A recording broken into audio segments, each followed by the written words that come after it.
Welcome, in front of me is CHUWI GemiBook X Pro, and in this video I'm going to show you how to rotate screen on this laptop.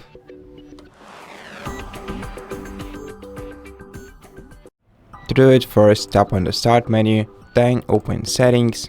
In Settings, select System Options, then go to the Display tab,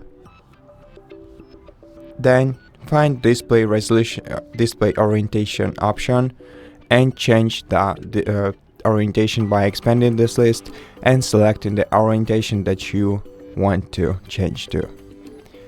For example, I will select Portrait, and now I'm gonna have 15 seconds to either keep changes or revert them. If the time goes off, the changes will be reverted automatically. Now to change, to rotate the screen back, expand this list again and select landscape this time and keep changes.